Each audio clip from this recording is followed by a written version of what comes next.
So uyu munsi rero mwagiye mwibaza ibintu dukora uburyo tubikoramo, ariko ni ibintu bidasanzwe kandi ni ibintu bidusaba imbaraga nyinshi cyane.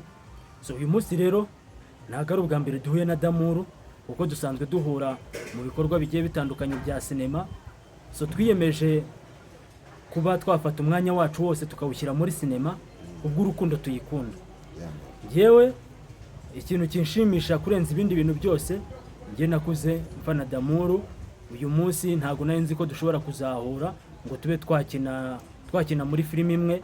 Ngiye muzi Damuru ari papa wa Shafi kera cyane. Icyo gihe nari umwana mutoya cyane, banza narabaga no mu cyaro, ntarateganya no kuzaza muri Kigali, aho numvaga ko bizashoboka ko nzaza muri Kigali. Uyu munsi rero biranezeza cyane kuba ndi kumwe na Damuru muri Kigali, tukaba turi gukina na filime.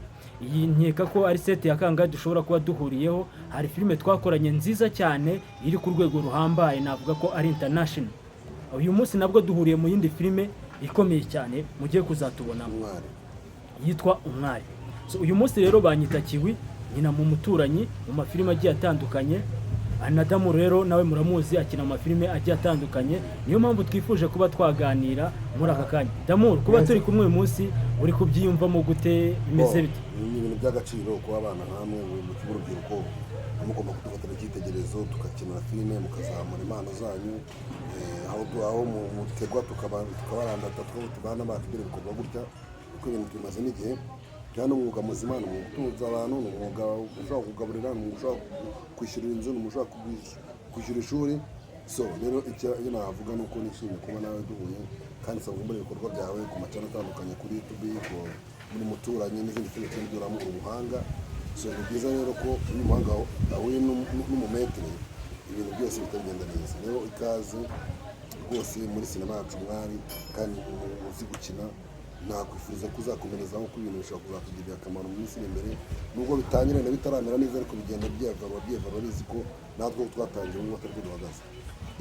So Damuru, njye ndashaka kukwibariza akabazo kamwe, nshaka kuzajya ngenda mbaza abantu bagiye batandukanye, kuko iki kiganiro ngiye gutangiza gukora ndakeka ari naho mfunguriye chano yanjye bwa mbere. So nari nsanzwe kiraho ibiganiro bigiye bitandukanye, ariko uyu munsi noneho niyemeje guhindura content, nkakora indi content igiye itandukanye, aho nshobora kuzajya ngenda nganira n'abastari bagiye batandukanye, nkaganira n'abakobwa beza muri uyu mujyi, nkagenda numva uburyo bagenda babivugaho. So Damuru, uyu munsi kuba uri umuntu w'umustari, ukaba hari akazi kamwe na kamwe ushobora kuba utakora, cyangwa se tukajya tukumva ngo uri umustari bagusohoye mu nzu, wabuze amafaranga yo kwishyura inzu, ibyo bintu ubyumvaho gute ko hari akazi ngo udashobora kuba wakora ngo nuko ngo uri umustari ngo abantu bakuzi?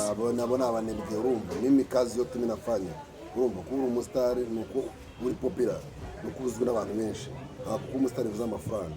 Kuba umustari ni uko uri umustari wishoboye, uri umustari wishyura inzu, uri umustari wigaburira, uri umustari uri discipline, uri umustari wishoboye buri kimwe cyose, nubwo ubustari bwemewe. Naho ko uri umustari usabiriza, nta kintu ugira, uba gusora mu nzu ahantu habi, nta bustari burimo. Urumva ngiye rero kubera ko ufite amaboko n'imbaraga zo gukora, ngiye akazi kose nagakoze kuko kaba kamemba kandi kitwa kari akazi, kandi kaba amafaranga numva nishimiye.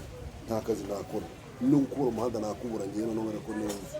Urumva ngwite dore hano umuhanda wa Rwabutaburura kugera mu Miduha, ni wowe ureba ushaka abakozi, mu muhanda ujya urusa neza. Ntabwo nava ngo Damuru bagiye gukora umuhanda ngo bagiye kuba umukirina. Mfite abakozi nkoresha nkabakontorora, ukajyamo amafaranga nyine, umushahara ni wa mbere ndeba. Ibyo akazi kare kose, kikazi kabi no kwica no kuroga, numva no kusambana n'ibyo kazi kabi, ariko ibindi byose bitanga amafaranga, akazi kose k'amaboko ngiye gutari gukora. Okay, so Damuru, impamvu mbikubajije ni ingingo ivuga gutya. Uyu munsi ngewe ndi umukinnyi w'amafilime, yego ngiye mfite abantu benshi bagenda bankurikira ku mbuga zigiye zitandukanye, haba mu mafilime bagenda banyereka urukundo bambwira yuko bamfana. Ariko uyu munsi ngiye naricaye ndavuga ni ngewe ntago nshobora kuba najya mu nzu ngo nicwe n'inzara, cyangwa se ngo mpamagara umuntu musabe mubwire ngo wampaye 5, cyangwa se nutugera mu kabari mubwire ngo wanguriye byeri, cyangwa se abe yagira ikintu kimwe na kimwe ashobora kuba yamfasha mu buzima busanzwe, ngiye ntashoboye kuba nakwiha. So ndangije ndatekereza ndavuga nti rero Imana yampaye amaboko, irangije imana n'ubwenge, irangije imana kategori. Uyu munsi ndi umushoferi, nkora amatransport agiye atandukanye.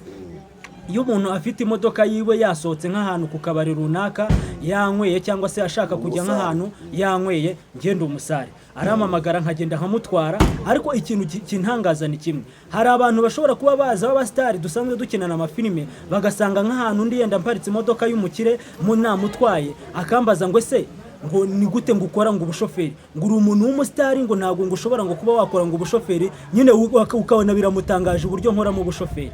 Damura abo bantu nk'abo ngabo wababwira iki? Bashobora kuba basanga uri mu kazi bakavuga ngo kubera ko uri umusitari ngo ntabwo wakabaye ukora aka kazi, kandi mu by'ukuri ni akazi keza kantunze, ni akazi gatuma ntasuzuguritse muri uyu mujyi wa Kigali. So ni ukuvuga ngo na rya zina ryanjye akazi kanjye kagerageza kuba karyubahisha. Nimba ntashobora kuba nabwira umuntu ngo wampaye 5 cyangwa se wampaye 10 cyangwa se ngo mubwire ngo landlord nananiwe kumwishyura mbabarira umfashe mbe nakwishyura inzu, uyu munsi nkaba nishyurira inzu muri Kigali, nkaba nitunze, ndetse nkaba n'uwo nshobora kuba aramutse ambwiye ati se wantayemo akantu nkaba namutamo. Uyu munsi rero nanjye nkaba narabashije kuvuga ngo feri ya mbere ngomba guhaguruka nkakora ntagendeye ku izina ryanjye. Ariko uyu munsi ugasanga muri abo bantu bansanga aho ngaho hari ukuntu nyine babifata ukabona birabatangaje ngo uburyo nakora umushoferi kandi umusitari. Urabyumva? Wewe wewe fanya kazi. Pesa. Kazi ndo msingi wa maisha. Kama huna kazi utakufa bure. Umugabo arigira yakwibura agapfa n'ibyo bashatse. Wow, bivuze ngo rero ngomba gufatiraho nkakomeza, ndetse n'akandi kazi gashobora kuboneka, ndetse nawe nimba ufite imodoka ukaba wifuza umushoferi haba ari uwo mukorana ku manywa cyangwa se mukorana nijoro ushaka umusare, nagira ngo nkubwire ngo nawe uzajya umpamagara umbwire nze dukorane.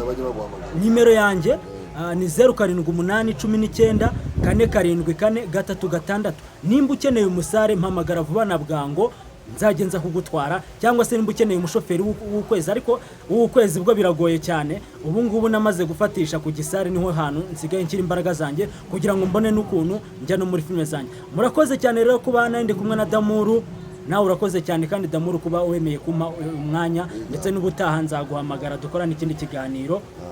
Wow, asante. Ciao.